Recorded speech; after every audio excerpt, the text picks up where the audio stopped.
Welcome. We're Sisters in Crime Australia, and we've been celebrating women's crime writing since 1991. Today is Murder Monday. Each Monday, we're going to invite a woman writer to talk about her crime craft. I'm Karina Kilmore. I'm a debut crime writer, a journalist, and a convener for Sisters in Crime. Before I introduce Anne Buist, we acknowledge the traditional owners of country throughout Australia and recognise their continuing connection to land, waters and culture.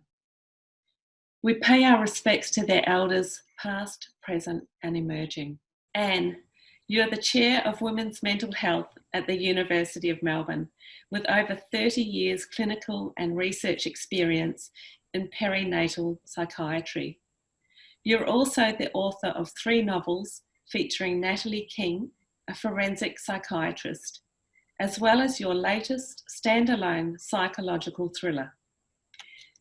Before we get to the questions, give us the elevator pitch for your new novel, The Long Shadow.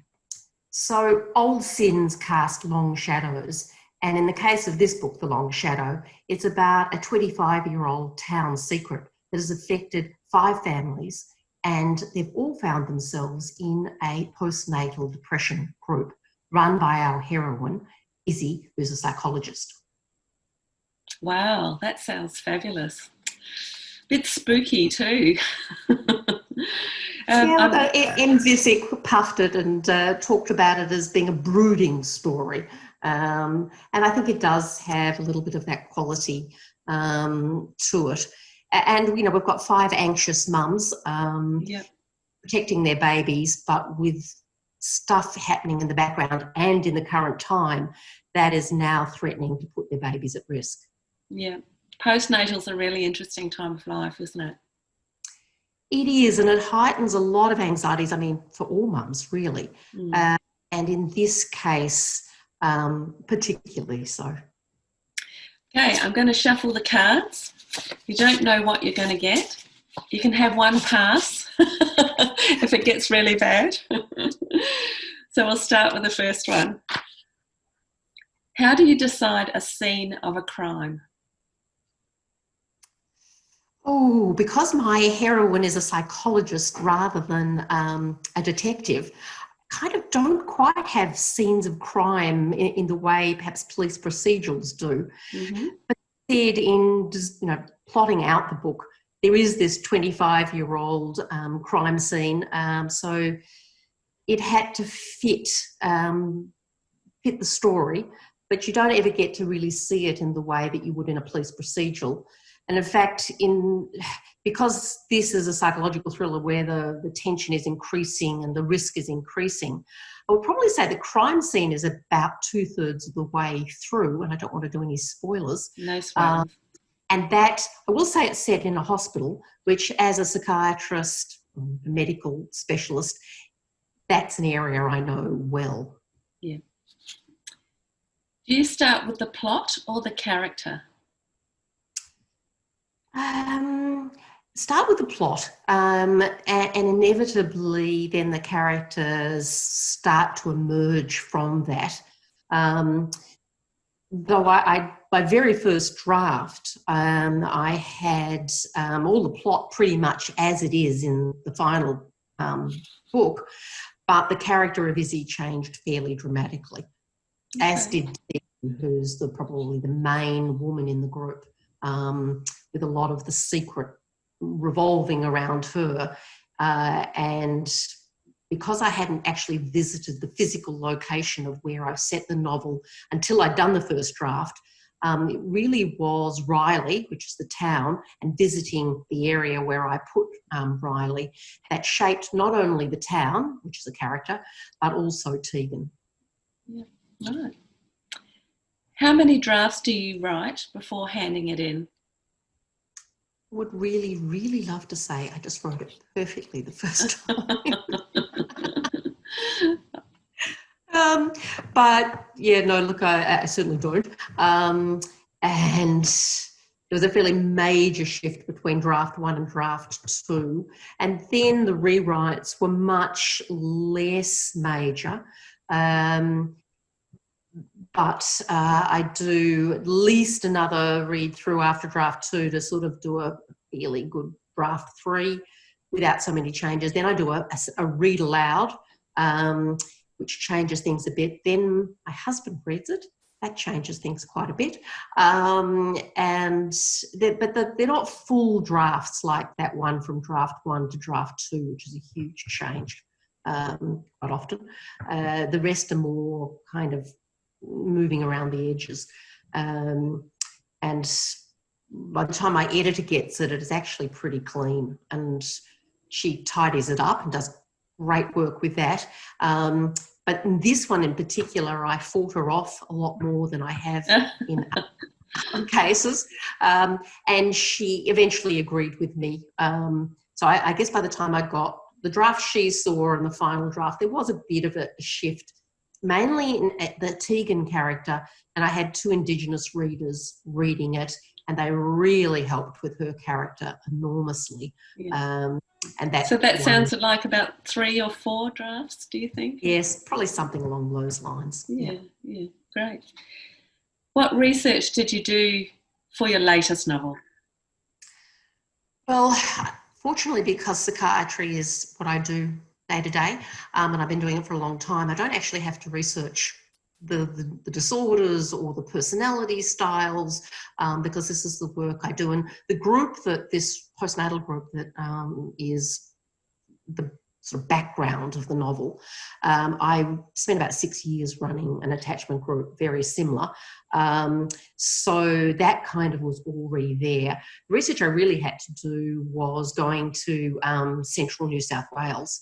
And even though I've named the town Riley, it is geographically where Nyngan is, and there's geographical reasons why it had to be there. I did a lot of research on Google, found that this is the place in Australia it needed to be, because I'd already pictured what the climax was going to be, and it had to have geographical things that fitted with that.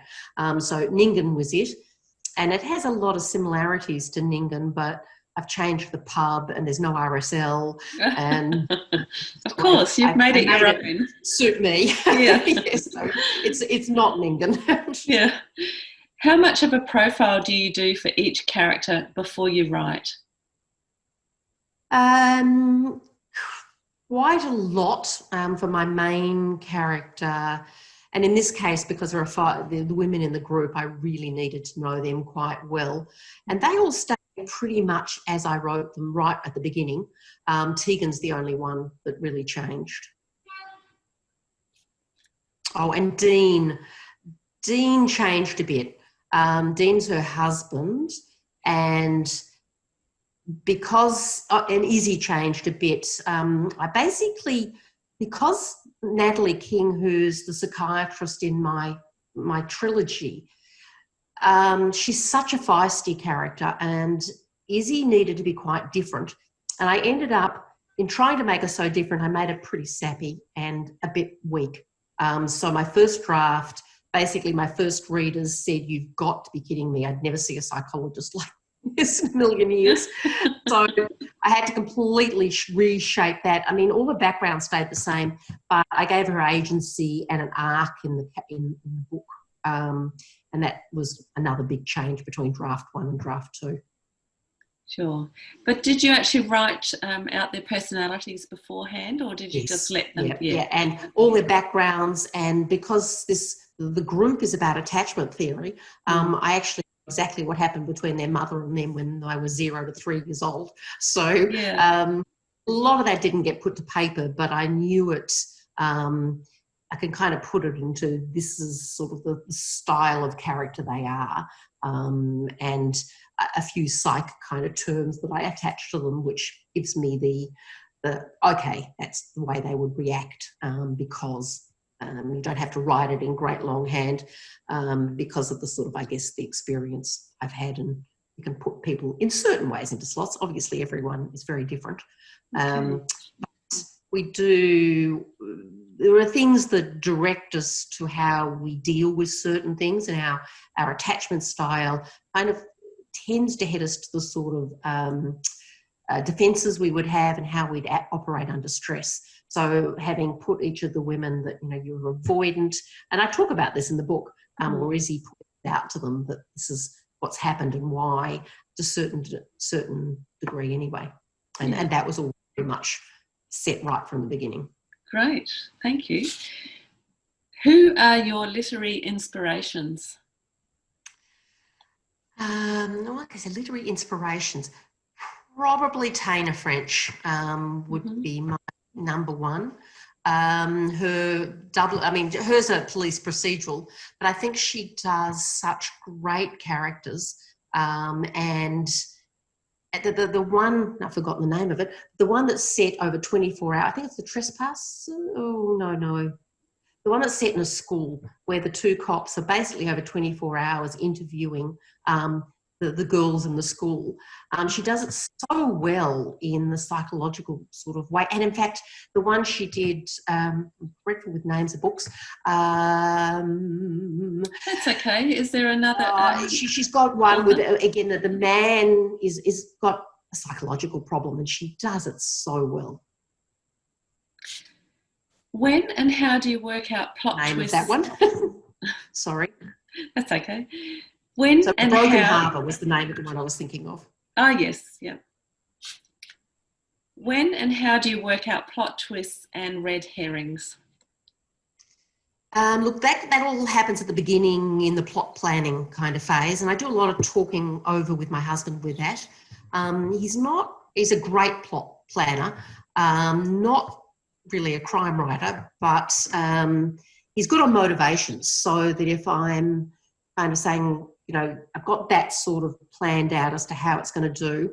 And he's also very big on structure. And even though I've never studied screenwriting, I found Sid Field's screenplay, I think his book is called, really helpful in structure to kind of think about where do I want a twist to be, sort of thinking of it as an act one and the end act two turning points. So looking at sort of what the twists are, and I've got the sort of right from the beginning, okay, who are the options of, and in a small town, there's going to be a limited number, and the sort of possibilities and where am I heading and when's it going to shift. And I sort of try to do it as sort of end of act one, something's got to happen, there's a midpoint that something's going to happen, and then the second act turning point. And then after that, third act has to be pretty fast. So things are happening pretty rapidly. All of those things are winding around and coming to fruition. Yeah. So it sounds like you're plotting those twists within your original plot. Yeah. What's your top tip for writing, and what's your top tip for self-editing? For writing, I'm a planner. So, look, not everyone is, and some people can just start writing and do it. But a lot of people get into 20,000, 30,000 words and get stuck. You tend not to do that if you're a planner, because you know where you're going to go next. So if you're a person that gets stuck, give planning a try and writing things down on cards and scenes, and it's great for crime, because sort of with twists and stuff, because you can move the cards around and try and make sense of, okay, could I move that there? How would that work? And with the self-editing, get to like editing and as much as when I answered the earlier question about, how many drafts do I do? And as much as I'd love my first draft to be the only one, I've actually, basically every edit and every bit of feedback is making it better. And that's what I want to do. I want this to be the best possible book. And if you tell yourself that, and every change you're doing is making it better, then it makes it a little less painful. Great. Who's your favourite crime fiction character? Elizabeth Salander. I just love the dragon tattoo and those Millennium books. My Natalie King is a little like her. Found her such a compelling character. And look, there are some other really great, I read extensively, so there's some other great characters. I actually quite like Kim Stone, English author, Angela Marsons. She's a cop. And she rides a motorbike like my Natalie King does, though I didn't read her books until after I'd written the Natalie King one, or was the first one. So she's great. And I love Michael Robotham's latest one, actually. I think, and I can't wait for his next one coming out. I think his new female character is actually really interesting. So great. How do you write? Oh, sorry, Anne. How do you write about sex?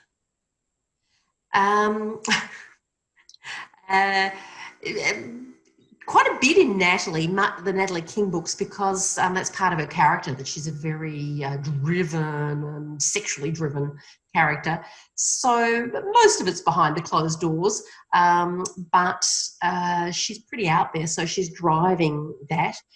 With Izzy, much less so. She's got a troubled marriage, and she's not driven in quite the same way. And look, ultimately, the crime books are not so much about sex, unless that's where the crime is, and haven't really done a sex crime book yet. Maybe one will come. So, yeah, short. Thank you. Yeah.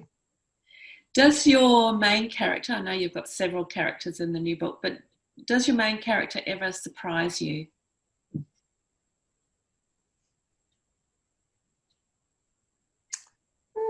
That's an interesting one. Natalie certainly did. I don't know that Izzy did. She surprised me by being too meek the first draft. So then in my kind of sort of working her out, then I had to really push her. So she didn't end up surprising me. Yeah, great. How much of you is in any of your characters? More in Natalie, or at least that sort of the what you'd like to be, particularly the singing and the rock and roll band. But look, inevitably, I think every character has a bit of you, and particularly main characters, but it's like they say a third, and I think that's probably true, because they certainly make decisions that I wouldn't, both of them.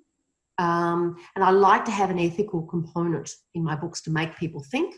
And quite often they make decisions that I wouldn't. And then that's kind of interesting to see what happens with that. Just explain to our watchers what you mean when you say 1/3, 1/3, 1/3. So a third is me. A third is maybe one or two or three other people that I know. And a third is just completely makeup. Fabulous, thank you. What's the scariest thing in your novel? I think the trying to sort of tap into the fear for your child.